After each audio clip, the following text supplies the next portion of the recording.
जाएगी, निम्नलिखित में से कौन सा यात्री जहांगीर के समय में भारत आया? तो या तो कैप्टन हॉकिंस देगा, या तो सर टॉमस रो, या तो विलियम फिंच, या तो एडवर्ड टेरी, या तो पॉल कैनिंग। अब इनके बारे में मैं दो दो तीन तीन चीजें बता देता हूं जल्दी से। जैसे आपको पता होगा, ईस्ट इंडिया कंपनी शुरू में व्यापार करने के लिए आई थी सन 1601। ब्रिटेन की महारानी ने साइन कर दिए थे, एलिजाबेथ ने, लेकिन भारत में व्यापार तभी कर सकती थी ईस्ट इंडिया कंपनी जब यहाँ के मुगल बादशाह के साइन होते उस फरमान पे। तो फाइनल में 2-4 साल गुजर जाते हैं, कुछ नहीं हो पाता है। तो फिर उसके बाद में कुछ समय के बाद में अकबर की डेथ हो जाएगी, फिर जहांगीर शासक बनेगा, जहांगीर को मतलब कुछ समय गुजर जाएगा। तो फिर एक व्यक्ति आता है, जेम्स प्रथम का राजदूत है, जिसका नाम है कैप्टन हॉकिंस। मतलब ईस्ट इंडिया कंपनी इनको बोलती है, जेम्स प्रथम को बोलती है कि सर आप कुछ करिए, आप मान्यता दिलवाइए हमको। तो जेम्स प्रथम कैप्टन हॉकिंस को भेजते हैं। अब मोस्ट इंपॉर्टेंट, ये केबीसी का क्वेश्चन है, कौन बनेगा करोड़पति से सोचो, ये क्वेश्चन आया था, वो भी 1 करोड़ के लिए पूछा गया था कि वो कौन से जहाज में बैठ कर आया था। जनरली उस समय जलमार्ग ही था, तो जहाज हेक्टर या रेड ड्रैगन में बैठ कर आया था और फिर आया वो भारत में। अब मेरी बात ध्यान से सुनना, इसके बारे में आपने पॉलिटी में भी पढ़ा होगा, लेकिन मैं एक बार जल्दी से बता देता हूँ। ये व्यक्ति कैप्टन हॉकिंस जो है तो ये इंग्लिश मतलब ब्रिटिश, लेकिन ये बहुत अच्छी क्या बोल लेता है, फारसी। तो इसलिए इसको इंग्लिश खान की उपाधि दी थी जहांगीर ने, या इसको फिरंगी खान भी कहा। फिर इसकी वाक्पटुता से इतना प्रभावित हुआ कि इसको 400 जात का मनसब दे दिया। मतलब मनसब का मतलब मैंने आपको पहले ही बताया था कि दरअसल में मनसबदारी प्रथा उस समय चला करती थी। परंतु और उसके बाद में एक ईसाई लड़की अर्मीनिया से शादी भी कर दी, परंतु वो चीज नहीं दी जिसके लिए कैप्टन हॉकिंस आया था। मतलब कहने का है कि व्यापार पत्र के लिए साइन नहीं दिए। क्यों साइन नहीं दिए? क्योंकि पुर्तगीज जो है वो जहांगीर को काफी अच्छे अच्छे आभूषण, अच्छे अच्छे वस्त्र देकर लालच में पहले से ही कैप्चर कर रखे थे। इसलिए दूसरे यूरोपीय ब्रिटिशों को दरअसल जहांगीर ने साइन नहीं दिए। परंतु सन 1611 में जब जहांगीर का विवाह नूरजहां से होता है और कैप्टन हॉकिंस पीछे ही पड़ जाता है, क्योंकि कैप्टन हॉकिंस आया था 1608 में और 3 साल गुजर जाएंगे 1611, उसको व्यापार पत्र पे साइन नहीं मिल पाते हैं। तो फिर वो जहांगीर को मुबारकबाद देता है, 1611 में उसकी शादी थी, और कहता है महाराज अब मैं जाने वाला हूँ, क्योंकि आप मुझे व्यापारिक घोषणा पत्र पे साइन नहीं दे रहे हैं, हमको व्यापार करने की परमिशन नहीं दे रहे हैं। तो फिर जहांगीर क्या करता है, कहता है कि एक काम करो, दक्षिण में, और दक्षिण में भी वो जगह मसूलीपट्टनम आंध्र प्रदेश में, तुम एक काम करो, जाओ अस्थायी कारखाना खोल लो, या उसी को उस समय बोलते हैं व्यापारिक कोठी खोल लो। तो आपसे कभी भी क्वेश्चन आए कि अंग्रेजों ने सबसे पहला कारखाना कहाँ खोला था, तो याद रखना दक्षिण में खोला था। किस सन में खोला था? 1611 में खोला था। और अंग्रेजों के द्वारा खोला गया सबसे पहला कारखाना मसूलीपट्टनम में था, जो कि अस्थायी कारखाना था। तो अब आपसे यदि मैं पूछूं कि भैया जी अंग्रेजों के द्वारा पहला स्थायी कारखाना कब खोला गया है, तो 2 साल बाद, तो सन 2 साल बाद ब्रिटिशों ने सबसे पहली स्थायी फैक्ट्री या स्थायी कारखाना सूरत में स्थापित किया था। तो ये 2 क्वेश्चन आपसे हमेशा पूछे जाएंगे कि अंग्रेजों ने पहला कारखाना कब खोला, तो आपको कहना 1611 अस्थायी था। अंग्रेजों ने पहला स्थायी कारखाना कब खोला, आंसर है 1613। अब मेरी बात ध्यान से सुनना, ये 1613 में जो कारखाना सूरत में खोला गया ब्रिटिशों के द्वारा, जहांगीर ने इसको मान्यता दी, लेकिन पुर्तगीज ने फिर से बहुत अच्छे अच्छे उपहार दिए, तो जिस वजह से जहांगीर ने फिर से ये वाला फरमान वापस ले लिया और ब्रिटिशों से कहा कि बस नहीं, अब आप नहीं कर सकते हो व्यापार व्यवसाय सूरत बंदरगाह पे। तो फिर एक व्यक्ति को भेजा जाता है जिसका नाम है, मोस्ट इंपॉर्टेंट, जेम्स प्रथम इस बार एक राजदूत को भेजते हैं अपने, जिसका नाम है सर टॉमस रो। और सर टॉमस रो जो है, बहुत अच्छे से देख लो, ये भी जिस जहाज से आएगा उसका नाम भी पूछा गया है केबीसी में, लायन जहाज से। वो हेक्टर जहाज से आया था, ये लायन जहाज से आया था। अब उसके बाद में ये जो है, इसने परमिशन ले ली है, मतलब जो सर टॉमस रो है, इसने व्यापारिक पत्र की परमिशन ले ली थी, व्यापारिक पत्र पे जहांगीर के साइन ले लिए थे। परंतु ऐसा माना जाता है कि ये सबसे पहले मांडू गया था मिलने के लिए, फिर उसके बाद इसको शिकार पे जाने का मौका भी मिला, और ये जहाँ भी पहुँचता बस एक ही बात कहता है कि सर मेरे को व्यापारिक घोषणा पत्र पे साइन दे दो, जिससे ईस्ट इंडिया कंपनी अपना व्यापार और व्यवसाय करने लगी। इतिहासकार ऐसा बताते हैं कि सर टॉमस रो वो व्यक्ति है जिसने ईस्ट इंडिया कंपनी को भारत में काम करने की परमिशन दिलाई। एक भिखारी के रूप में जहांगीर के सामने खड़े होकर दरअसल में उसने क्या किया है, व्यापारिक घोषणा पत्र पर साइन लिए हैं। ये भी एक क्वेश्चन है कि वो कौन सा यात्री है जिसने भिखारी के रूप में खड़े होकर, सोचो जिस कंपनी ने हम पर राज किया शुरुआत उसकी भिखारी के रूप में हो रही है, और वो व्यक्ति का नाम है सर टॉमस रो। तो सर टॉमस रो वे व्यक्ति है जिसने दरअसल में जहांगीर से क्या किए, व्यापारिक घोषणा पत्र पर साइन लिए।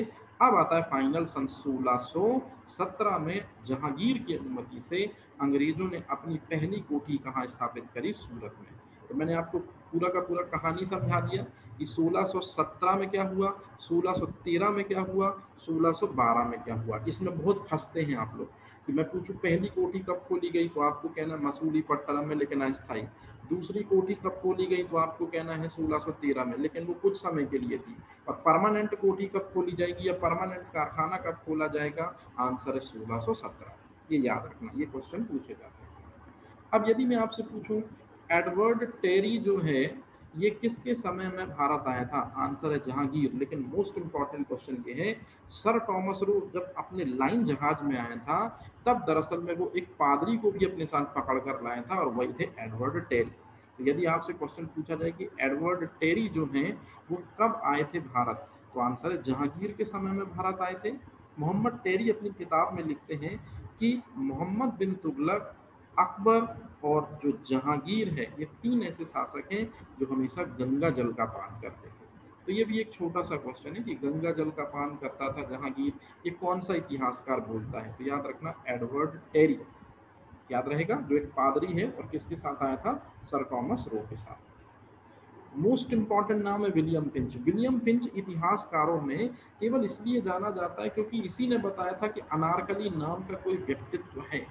अदरवाइज कई लोग कहते हैं नहीं ये तो प्रेम प्रसंग का मामला है। कई लोग कहते हैं कि जहांगीर को इंटरेस्टिंग पुट देने के लिए अनारकली का वक्तव्य जोड़ा गया है, लेकिन विलियम फिंच जो ब्रिटिश इतिहासकार हैं वो साफ साफ बताते हैं कि इसका मकबरा है, मतलब अनारकली का मकबरा है, मतलब ये कोई मनगढ़ंत कहानी नहीं है। तो ये दरअसल में इंपॉर्टेंट हो जाता है। अब यदि मैं आपसे पूछूं कि दुनिया का सबसे ऊंचा दरवाजा कौन है, तो याद रखो आप बुलंद दरवाजा है, गुजरात विजय की स्मृति में बनवाया गया था, फतेहपुर सीकरी में बना था। तो बुलंद दरवाजा इस दुनिया का सबसे ऊंचा दरवाजा है। ये सबसे पहले जिसने कोट किया वो व्यक्ति कोई और नहीं बल्कि अनारकली के होने का दावा करने वाला विलियम फिंच ही था। ये भी क्वेश्चन आपसे पूछा जाता है कि दुनिया का या विश्व का सबसे ऊंचा दरवाजा, बुलंद दरवाजे को किसने घोषित किया है, आंसर है विलियम फिंच। फिर एक बुक का नाम आएगा, आपको ये बुक का नाम याद रखना हो तो ठीक है, नहीं रखना हो तो कोई मतलब नहीं है, द रेमॉन्स्ट्री। ये बुक जो है ये डच पर्यटक फ्रांसिस्को पैलसर्ट ने लिखी थी। ये डच फ्रांसिस्को पैलसर्ट एक ऐसा व्यक्ति है जिसने जहांगीर के समय का बड़ा अद्भुत वर्णन किया, मतलब पूरे उसके शान शौकत, पूरे उसके महलों का, उसकी राजसी सवारी का, राजसी वैभव का, मतलब कुल मिला के पूरा का पूरा राजसी तामझाम का बहुत अच्छे तरीके से लेखन किया है किताब रेमॉन्स्ट्री में डच पर्यटक फ्रांसिस्को पैलसर्ट ने। तो ये आपको ध्यान रखना है। तो बस आपसे यही क्वेश्चन अगर पूछे जाएंगे तो ये आपसे बन जाएंगे कि कौन सा पर्यटक या कौन सा यात्री जहांगीर के समय में आया था, तो आपको हेडिंग याद रखनी है। अब आते हैं मोस्ट इंपॉर्टेंट, जहांगीर के समय पे याद रखना, पहले मैं अकबर की बात करूं, अकबर ने मनसबदारी प्रथा चलाई थी जिसमें काम करने के बदले पैसा दे दिया जाता था, नगद वेतन तो मनसबदार, और अगर जागीर दे दी तो जागीरदार, ऐसा अपन ने पढ़ा था। मनसबदारी प्रथा में ही थोड़ा सा चेंज किया दरअसल में जहांगीर ने, उसने दुई अस्पा और सिंह अस्पा व्यवस्था लागू की। मतलब यदि कोई मनसबदार है तो उसको 100 जात का मनसब, मतलब 100 रुपये यदि मिलता है उसको, तो वो अपना जो पद है उससे दुगने घोड़े रख सकता है। मतलब दुगने घोड़े मतलब 200 घोड़े रख सकता है। सिंहस्पा व्यवस्था में यदि मनसबदार 100 है, मतलब उसको 100 रुपये वेतन मिलता है, तो अगर उसको त्रिअस्पा दे दिया तो फिर वो 300 घोड़े रख सकता है अपने अंडर में। तो कहने का मतलब है कि द्विअस्पा और त्रिअस्पा व्यवस्था यही कहलाती है। तो कहने का मतलब है कि यदि उसकी 1 रुपए आमदनी है तो वो 2 घोड़े रख सकता है, तो द्विअस्पा, और यदि 1 रुपए आमदनी है और त्रिअस्पा है तो 3 घोड़े रख सकता है। तो आपको बस इतना याद रखना है कि द्विअस्पा और त्रिअस्पा व्यवस्था किसने चलाई थी? आंसर है मोस्ट इंपॉर्टेंट जहांगीर। अब उससे भी इंपॉर्टेंट एक क्वेश्चन पूछा जाता है, जो मानसिंह है, अपन ने पढ़ा था हल्दी घाटी के युद्ध में महाराणा प्रताप से युद्ध करने के लिए गया था। अकबर ने बोला था कि यदि मानसिंह तुम महाराणा प्रताप से संधि या तो उसका सर लेकर नहीं आते हो तो मैं महल में घुसने की परमिशन तुमको नहीं दूंगा। और इतिहासकार ऐसा बताते हैं कि मानसिंह जो है वो अपने फलसफों में कामयाब नहीं हो पाया। महाराणा प्रताप का चेतक ने युद्ध स्थल से बाहर निकलने में उनकी मदद करी। कहने का मतलब है मानसिंह खाली हाथ जब लौटा तो अकबर ने साफ साफ बोल दिया था कि मैं दरबार में घुसने की परमिशन नहीं दूंगा, लेकिन अक्सर करके ये कोशिश करता रहता कि किसी न किसी तरीके से महाराणा प्रताप को लेकर आया जाए। तो उसकी इसी कोशिश के कारण जहांगीर हमेशा उसको बूढ़ा भेड़िया कहकर बुलाता था। कि जैसे शेर का निवाला छीनने का दमखम किसका होता है भैया जी? केवल और केवल सियार का या भेड़िए का। तो मानसिंह अब बुजुर्ग हो चला है, लेकिन फिर जो काम को वो हल्दी घाटी के युद्ध में नहीं कर पाया, उस काम को किसी न किसी तरीके से वो करने की बीच बीच में कोशिश करता रहता है। तो ये चीज हमेशा याद रखना, ये टाइटल बूढ़ा भेड़िया मानसिंह को जहांगीर ने कहा था कि लाख कोशिशों के बावजूद भी वो किसी न किसी तरह से मेवाड़ के माफी चाहता हूँ चित्तौड़ के राजा को अपने पक्ष में, मतलब मुगलों के पक्ष में लाने की पूरी कोशिश करता है। हालांकि ये अंत तक सफल नहीं होता, लेकिन बाद में जहांगीर के समय पे अपन ने पढ़ा था कि मेवाड़ के शासक महाराणा प्रताप का बेटा, क्या नाम है भैया कोई बताएगा? राणा अमर सिंह। तो राणा अमर सिंह वो व्यक्ति अमर जिन्होंने किससे संधि कर ली थी? मुगलों से। तो जो काम अकबर के जीवन की सबसे बड़ी असफलता थी, बताओ वो काम किसके जीवन की सबसे बड़ी सफलता है? जहांगीर के जीवन की सबसे बड़ी जहांगीर। सफलता है। चित्तौड़ को मिलाना कि मेवाड़ को मिलाना? बताओ महाराणा प्रताप कहाँ के शासक थे? चित्तौड़, मेवाड़, मेवाड़।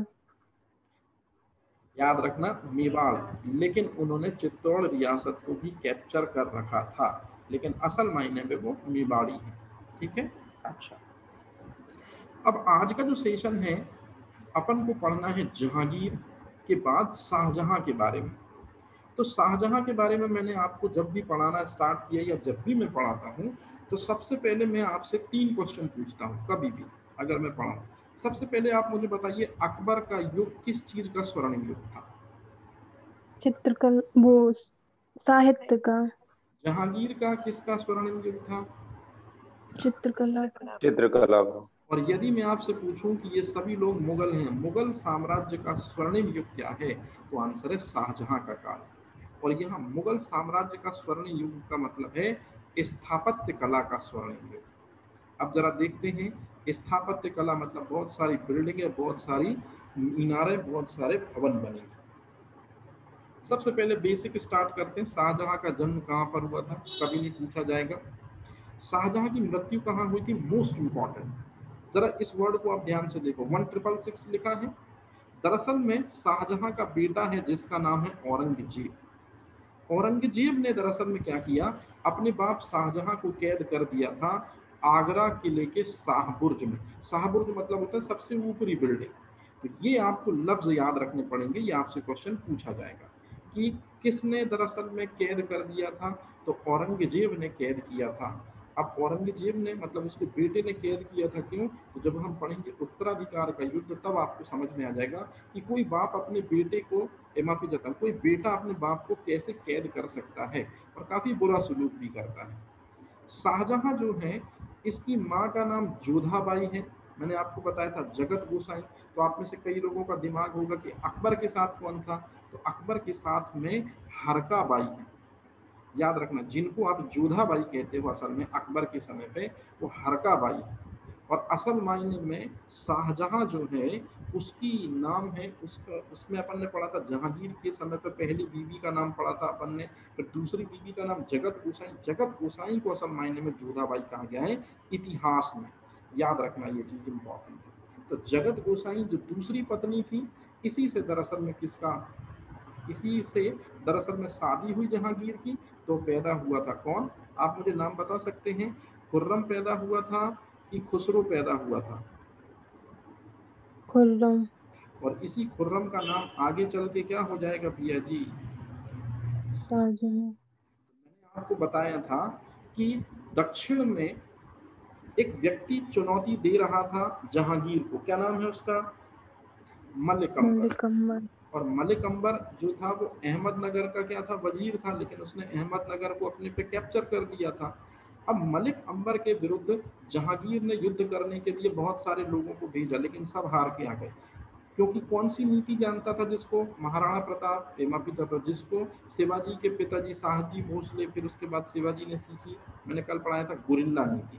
तो गुरिल्ला गुरिल्ला। नीति या एग्जैक्टली वारागिरी नीति जो है, उससे हरा दिया मुगलों को। फिर फाइनल में खुर्रम को भेजा जहांगीर ने कि जाओ भैया तुम एक काम करो, इसका सर लेकर आओ। याद रखना, जहांगीर के जीवन का अगर किसी व्यक्ति पूरी लाइफ जहांगीर यदि किसी व्यक्ति का सर देखने को आतुर रहा कटा हुआ, तो वह मलिक अंबर है। तो आप समझ सकते हो कि किस लेवल पे घृणा रही होगी और किस लेवल पे इन पे बातचीत रही होगी, मतलब हथियाने का रहा होगा एक दूसरे का राज्य। लेकिन फाइनल में अपन ने पढ़ा था कि बीजापुर का एक शासक है अली आदिल शाह, उसकी मध्यस्थता से अहमदनगर के वजीर मलिक अंबर में और मुगलों की तरफ से खुर्रम के बीच में क्या हो जाती है? संधि। और इसी जीत की खुशी में आप मुझे जरा जल्दी से बताओ, खुर्रम को नया नाम क्या मिल जाता है? शाहजहां। ये क्लियर हो गया। तीन लोग हैं, बीजापुर का शासक अली आदिल शाह है, ये मध्यस्थता कराता है, मलिक अंबर अहमदनगर का वजीर है, और खुर्रम जो है वो मुगलों की तरफ से संधि करता है दरअसल। अब यदि मैं आपसे पूछूं कि राज्याभिषेक कब हुआ है, तो ये राज्याभिषेक आप रहने तो इसमें से कोई क्वेश्चन नहीं आएगा। अब आता मोस्ट इंपॉर्टेंट, आप में से मेरे को बस ये बताओ, कई लोग, बाबर ने मुगल साम्राज्य की स्थापना की तो राजधानी क्या बनाई थी? बाबर ने मुगल साम्राज्य की स्थापना की तो राजधानी तो बनानी होगी ना किसी चीज को, क्या बनाई थी राजधानी? दिल्ली। बाबर के बेटे ने मतलब हुमायूं ने भी राजधानी अपने बाप के नाम पर ही रखी थी। कहाँ रखी थी भैया जी? दिल्ली। अब दिल्ली। मोस्ट इंपॉर्टेंट, परंतु जैसे ही हुमायूं के बाद कौन आएगा भैया जी? अकबर। अकबर ने दिल्ली से राजधानी को हटाया और राजधानी का पद लेकर आ गया कहाँ पर? आगरा। और 1572 में गुजरात अभियान करके जीत जाता है, गुजरात अभियान। तो इसके बाद आगरा को मुख्य राजधानी मतलब प्रथम राजधानी बनाएगा, और एक और राजधानी बनाएगा, मैंने आपको बताया भी था, कौन सा? फतेहपुर सीकरी को सेकंड राजधानी बनाएगा। अब आप मेरे को बताओ, ये आगरा राजधानी बनाने का प्रचलन किसने शुरू करवाया था? अकबर। अकबर। जहांगीर के समय पे भी पहली राजधानी क्या रहेगी?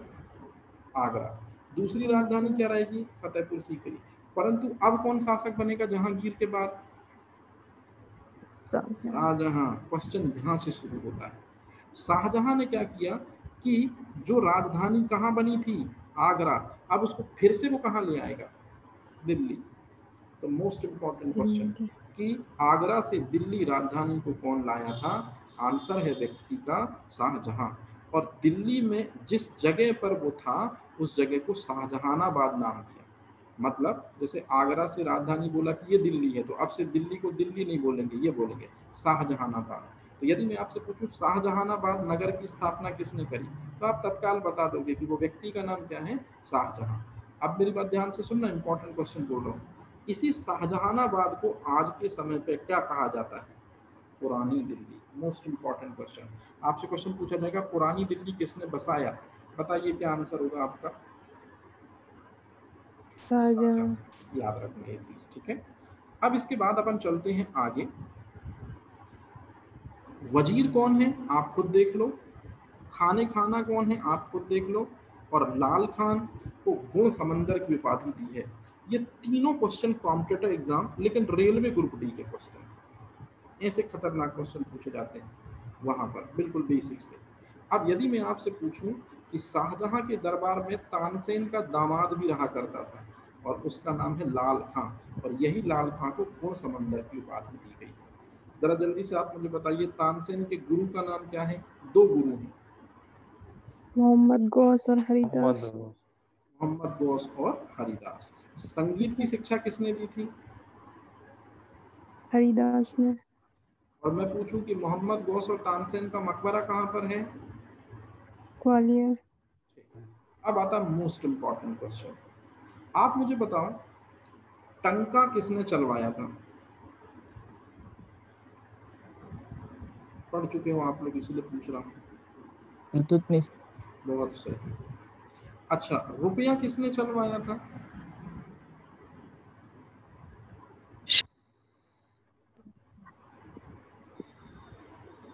शेरशाह सूरी। अब आता है आना किसने चलवाया? आंसर है शाहजहां। याद रखना, ये बहुत इंपॉर्टेंट क्वेश्चन है, ये आते रहते हैं, ठीक है। अब इसकी पत्नी भी है, शाहजहां की भी पत्नी है। पहली पत्नी का नाम आप ना याद रखें, बताइए दूसरी पत्नी का नाम क्या है, जल्दी से। अर्जुमंद बानो बेगम। और इसी को अर्जुमंद बानो बेगम। किस नाम से जाना जाता है? मुमताज। और मुमताज जो है, मुमताज। जब 14वें बच्चे को जन्म दे रही थी तब इसकी डेथ हो जाती है बुरहानपुर में। तो असल मायने में ताजमहल बुरहानपुर मतलब एमपी में बनना था, लेकिन कुछ ऐसी कंडीशंस लागू होती हैं जिस वजह से एमपी में ना बन के कहाँ बनता है? यूपी में बनता है। तो ये चीज हमेशा पूछी जाती है। अब एक चीज मेरे को जल्दी से बताओ, बताओ ना, जहांगीर की सबसे प्रिय पत्नी का नाम क्या था? नूरजहां। इसी का वास्तविक मेहरुन्निसा। नाम मेहरुन्निसा था, ये तो सबको पता है। अब मैं आपसे एक क्वेश्चन पूछ रहा हूँ, थोड़ा कठिन है। नूरजहां का एक भाई है, क्या नाम है उसका? आसफ खां। और इसी आसफ खां की पुत्री है, नाम है मुमताज बेगम। तो ये क्वेश्चन आपसे आजकल पूछते हैं, क्योंकि ये नूरजहां सबको रटा रखा है, शाहजहां सबको रटा रखा है, तो इसलिए आजकल ऐसा क्वेश्चन पूछते हैं कि नूरजहां, माफी चाहता हूँ, नूरजहां नहीं, मुमताज बेगम या अर्जुमंद बानो बेगम के पिता का नाम क्या है या वालिद कौन है? याद रखना, आसफ खां। और आसफ खां और नूरजहां में क्या संबंध दिया जी? भाई बहन का संबंध है। तो अब यदि मैं आपसे पूछूं कि बताइए अर्जुमंद बानो बेगम किसकी पुत्री हैं? आसफ खां की। आसफ खां। नूरजहां से क्या रिलेशन बनेगा? उनकी भतीजी लगेंगी। अब आता है मोस्ट इंपॉर्टेंट क्वेश्चन जो मैं पहले बता चुका हूं, बताओ नूरजहां का और जहांगीर का विवाह कब हुआ था? 1600। 1611 में। परंतु नूरजहां ने जैसे ही देखा कि जहांगीर जो है वो वैभव विलासी है, वो ज्यादा राजकाज के कार्यों में दिलचस्पी नहीं लेता, तो उसने खुद सत्ता टेक ओवर की।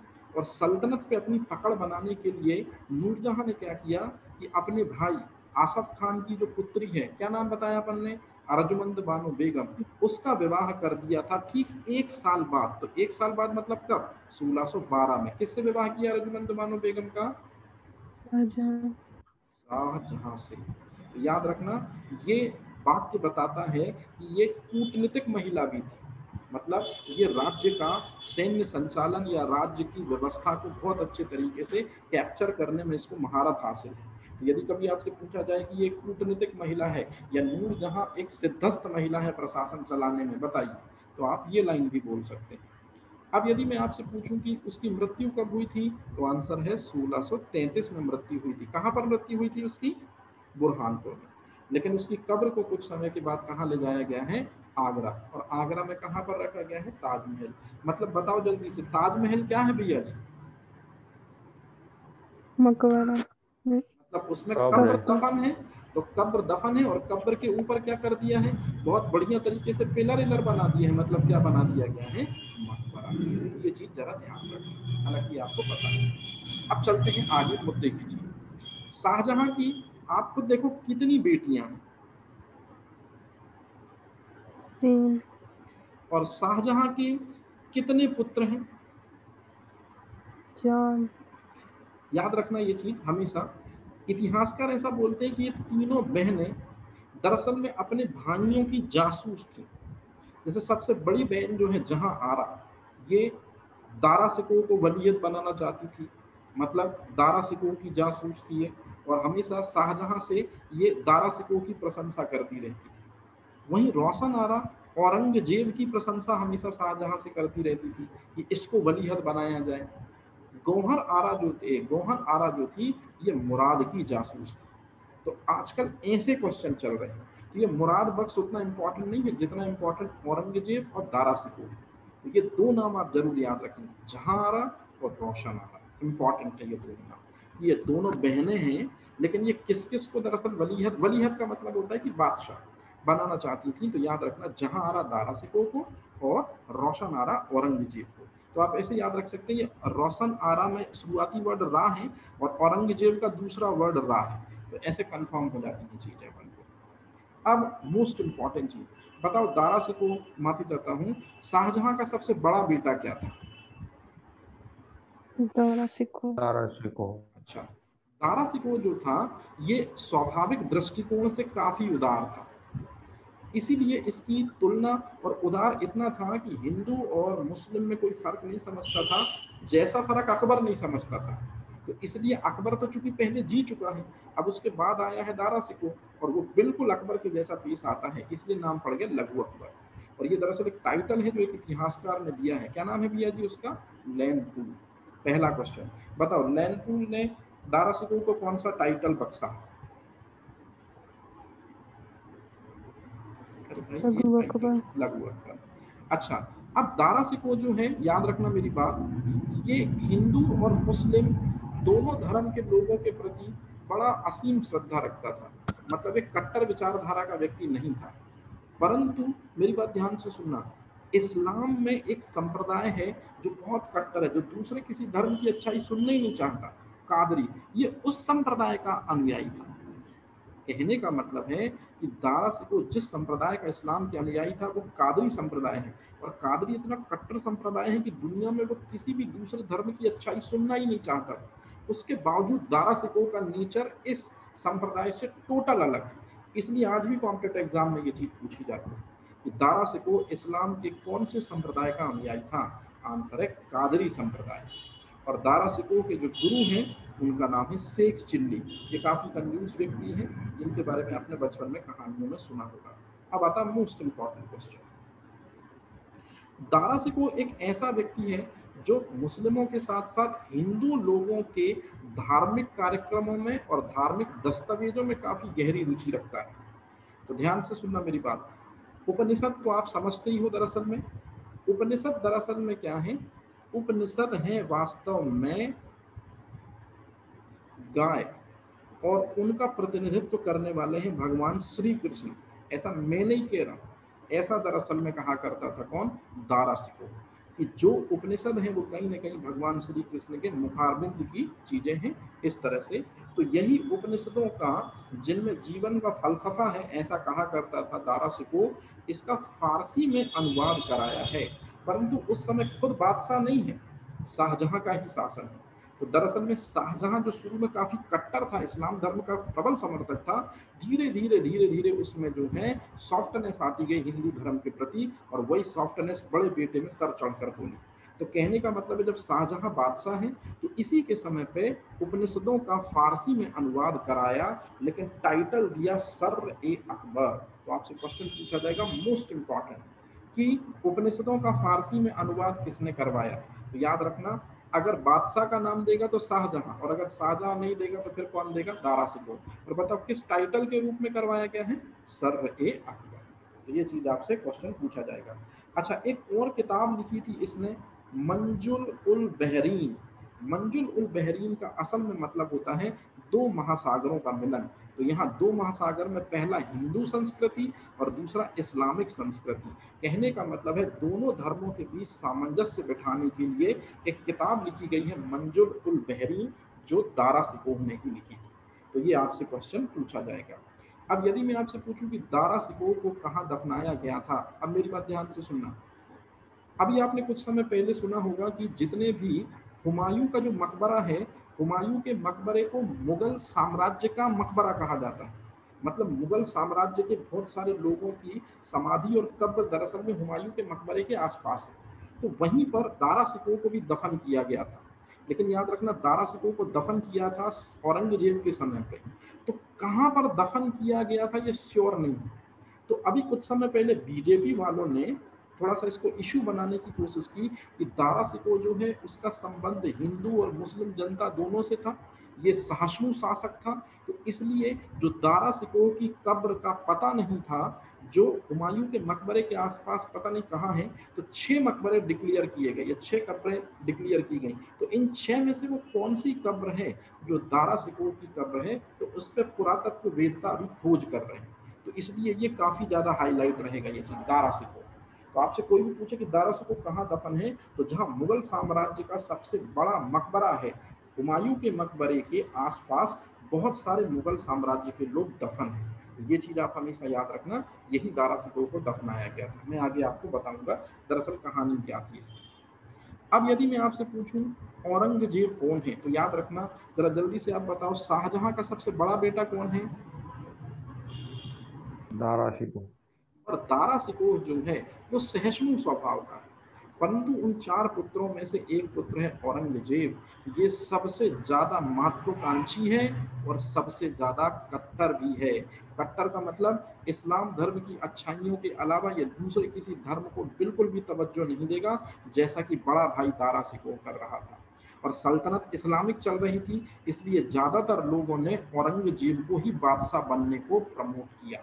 तो यदि मैं आपसे पूछूं, अब ध्यान से सुनना, जब शाहजहां दिल्ली की गद्दी पर बैठा हुआ है, तब इसने दक्षिण जो है वहां का सूबेदार किसको नियुक्त किया है? औरंगजेब को नियुक्त किया है।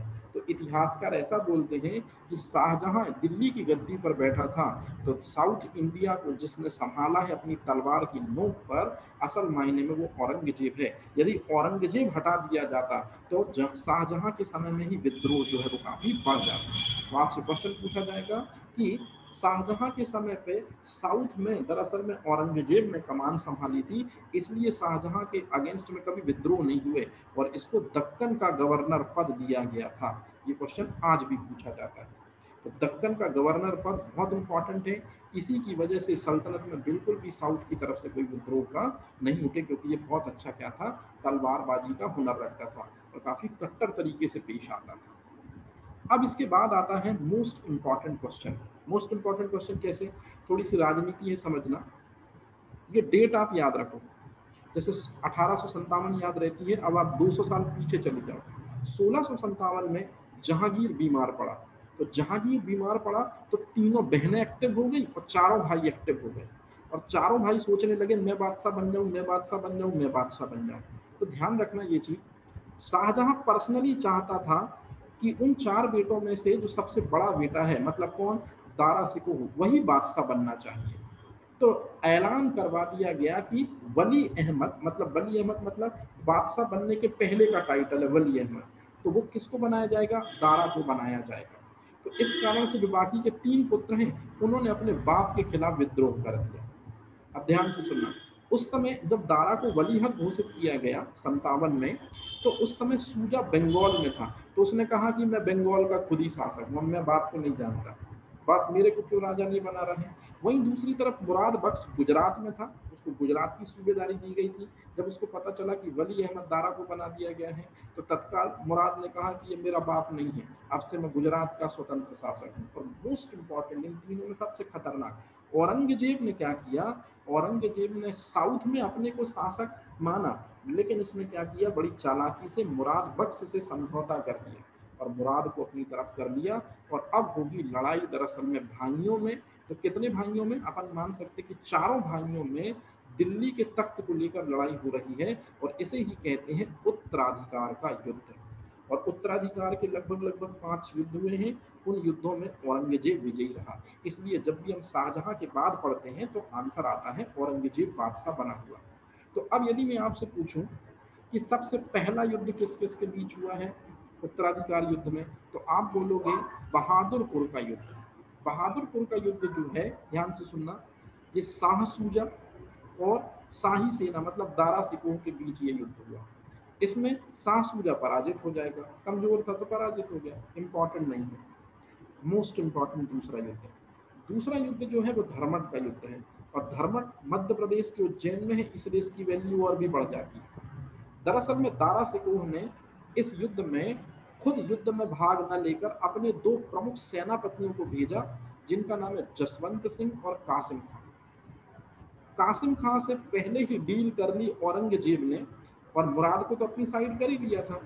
औरंगजेब ने डील कर ली कासिम खां से कि तुम एक काम करना, बिल्कुल दारा के साथ रहो, लेकिन युद्ध में तुम हमारी तरफ से लड़ोगे, तुम कुछ नहीं करना, बस तुम यही करना। फाइनल में जब युद्ध हुआ तो इस युद्ध में आपको भी पता है कि इस युद्ध में कासिम खां निष्क्रिय रहेगा और निश्चित रूप में जसवंत सिंह अकेला कुछ नहीं कर पाएगा। सेना को हारता देखेगा तो जसवंत सिंह युद्ध क्षेत्र से भाग जाएगा और अपने घर पहुंचेगा तो इसकी बीवी जो है वो दरवाजा बंद कर लेगी कि मैं एक भगोड़े की बीवी कहलाने से अच्छा है मैं एक सूरवीर की विधवा कहलाऊं। तो याद रखना ये जसवंत सिंह वही व्यक्ति है जो युद्ध स्थल से भाग आया था, जिस वजह से दरअसल उसकी बीवी ने किवाड़ बंद कर दिए थे और उसको आने से मना कर दिया था। फाइनल कहने का मतलब ये है कि धर्मट के युद्ध में भी दारा सिकोह हारा गया। पहले युद्ध में दारा सिकोह जीत गया, लेकिन दूसरे युद्ध में धर्मट के युद्ध में औरंगजेब और मुराद इन दोनों ने संयुक्त रूप से भाग लिया, इनकी सेनाओं से हारा गया फाइनल में। और इसी युद्ध के बाद औरंगजेब ने फतेहाबाद नगर की स्थापना की थी। ये क्वेश्चन आ जाता है। अब आता है तीसरा इंपॉर्टेंट युद्ध, सामूगढ़ का युद्ध जो है ये आगरा से 16 किलोमीटर दूर लड़ा गया है। अब कैसे लड़ा गया है ये समझ लो। औरंगजेब ने क्या किया है, दारा, मुराद और शाहजहां की शाही सेना को पराजित किया। अब यहाँ थोड़ा सा आप अजीब खेल देख रहे होंगे। मुराद जो है ये जैसे ही समझ जाता है कि औरंगजेब स्वयं ही बादशाह बनेगा तो मुराद उस जगह से भाग जाता है और दारा भाई के पास आ जाता है और दारा भाई से कहता है कि शाहजहां की जो शाही सेना है उसको लेकर हम तीनों को युद्ध करना चाहिए। तो शाहजहां की शाही सेना, मुराद और दारा, इन तीनों ने युद्ध किया है सामूगढ़ के निकट औरंगजेब से। लेकिन बहुत इंपॉर्टेंट कहानी समझ में आती है, एक व्यक्ति का नाम आपको समझ में आता है, छत्रसाल हाड़ा। ये बहुत इंपॉर्टेंट है। तो छत्रसाल हाड़ा जो है ये मुराद, दारा और शाहजहां की सेना की तरफ से इस तरह से लड़ाई लड़ेगा औरंगजेब के विरुद्ध में कि औरंगजेब के मुंह से वाह निकल आएगा। हालांकि ये शत्रु पक्ष का है छत्रसाल हाड़ा। तो आपसे क्वेश्चन पूछा जाता है कि सामूगढ़ के युद्ध में वीरता का परिचय किसने दिया जिसके कारण औरंगजेब काफी प्रभावित हुआ था? तो आंसर है छत्रसाल हाड़ा। लेकिन दारा का एक सेनापति है जिसका नाम है खली खां, ये विश्वासघात कर देता है और सामूगढ़ का जीता हुआ युद्ध दारा हार जाता है। अब इसके बाद की कहानी मैं आपको कल बताऊंगा और कल मैं जब सेशन लूंगा तो मैं उस समय इंदौर में।